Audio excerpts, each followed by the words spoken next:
Good afternoon. It is May 4th. Just taking a little video here between the raindrops. Supposed to get a lot of rain in the next couple days, which is great. I'll always take rain. So this is the finishing herd. I moved them out on pasture Friday. Today's Sunday. So a couple days ago I moved them out. I had them locked in the barn area because I had to separate two animals that were going to the butcher. So separated them Friday, kept them in the barnyard, and then let these guys go out to pasture. I added a heifer that I had in with a bull. She's still open, which is good because she's too small. She's actually 2 years old, and like this guy right here is 1 year old, and they're the same size. She's just too small.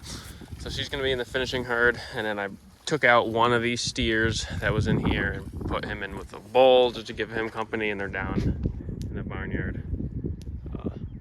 Not too happy.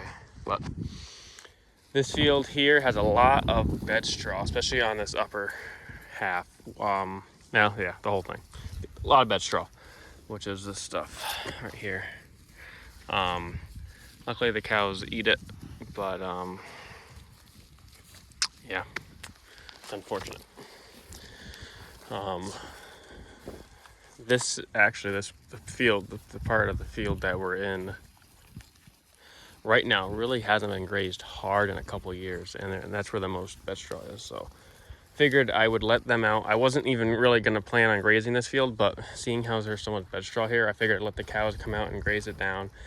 And as you can see, I mean, they pretty much graze everything. They eat the bed straw, which is good. So I let them eat the bed straw and the grass. So hopefully set the bed straw back. I don't know if it actually will or not, but and also get some animal impact here. So there's a couple fields I want to graze on the other side of the farm because the last couple years they've been grazed late in the year. So I want to get to them in the beginning of the year. Just mix it up like I was talking about in a previous video. And it just so happens that this field is really decent. I mean, even the grass that is here and bed straw is decent, taller than where I want to graze. So I'll let them just not hit this too hard, just graze this for a couple days, and then move them when the other grass gets tall enough to where I can get a real good high stock density. Then I will move them over there. But they wanted to be moved, doing 12-hour moves, so they were here for a day last night, and I gave them a strip this morning, gave them this strip tonight. Seems like I get pretty good even distribution, grazing distribution. So I don't want them to be too selective, I want them to graze everything. That way nothing has kind of a advantage. Like for instance here, they didn't graze this plant. See, they didn't even touch this bed straw, so that's gonna grow great because everything around it kind of been nipped. But other than like that one spot, I mean, they really have a good graze on this. So just wanted to do a little video here, show the finishers out on pasture.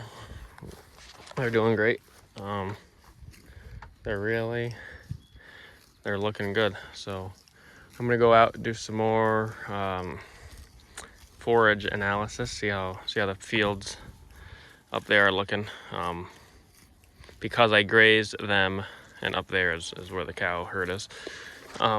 Because I grazed them last winter, high stock density, I think it kind of set them back. It's just taken a couple weeks longer for them to grow. This field here actually didn't even get grazed. It got grazed very lightly in September by a group of 4 steers that were getting finished, but there was a ton of stockpile. I bet you there was a month's worth of stockpile feed here for my cow herd that didn't even get touched last winter. And it seemed to really help this grass grow fast this spring because it didn't get grazed last fall. So that's a positive. I just also wish that there was some bed straw on it, but it is what it is. So I'm gonna go look at a couple more fields Okay, so we're in a field up where the cow herd was last year that I did not frost seed. I broadcasted clover seed out in front of the cows in the paddock that they were going to go into that day. And it's spotty, but there is a ton of clover out here. This is like probably like one of the better spots. You can just see it all. Amazing. And then you can look above the line, it gets kind of thin, but yet there's still clover. I mean, there's still clover everywhere. There, everywhere. So I'm very excited about that. Here's a little better area, thicker area. It turned out great. Can't wait to see later in the year too how it looks. So I'm probably gonna keep doing that. Here I was doing a mix of red and white clover. So I don't know. That's definitely red. This might be white, Ladino white. But this bigger stuff is definitely red. But this field, as far as clover, it looks good. As far as a grass stand, it looks terrible. I don't know. I only grazed this once last year, this whole field, and I did not graze it in the fall, actually. There was some decent, well, I thought there was some stockpile, but I guess there really isn't. But the grass is just really slow.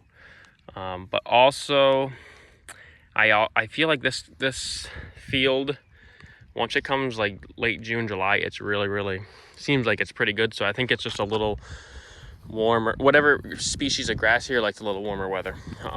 So that's why there's really not much here, because it hasn't been that warm. I think that's really the reason. Look at this clover here. It's great. Wow, I'm thrilled about that. I did this field, the field on the other side of that hedgerow, which is amazing. It's probably better than this field. And the field on the other side of the other hedgerow, and the grass is pretty decent over there. So the clover, I think, had a little more competition, and it didn't. It's not as strong as this, but this is great. So I'm gonna definitely have to keep doing this, because it's pretty good feed, especially when it comes mid-July, when everything's all seeded out. But at least the cows can get a little protein here, instead of having me having to give them a lot through supplemental feeding. But just wanted to show all the clover. Very excited. And then you get an area like this, there's nothing. I mean, there's one there. But so it's spotty at best. And like I was saying, I was just broadcasting it, so who knows how accurate I was. Like, I don't even know what this grass is. It's so weird. It's already like stemmy, so it's nothing desirable, that's for sure. This field here really should be reseeded. Every field should be reseeded. So but with that, I think this will be the end of the video. So I just wanted to show this, show how great this clover is looking. So thank you for watching.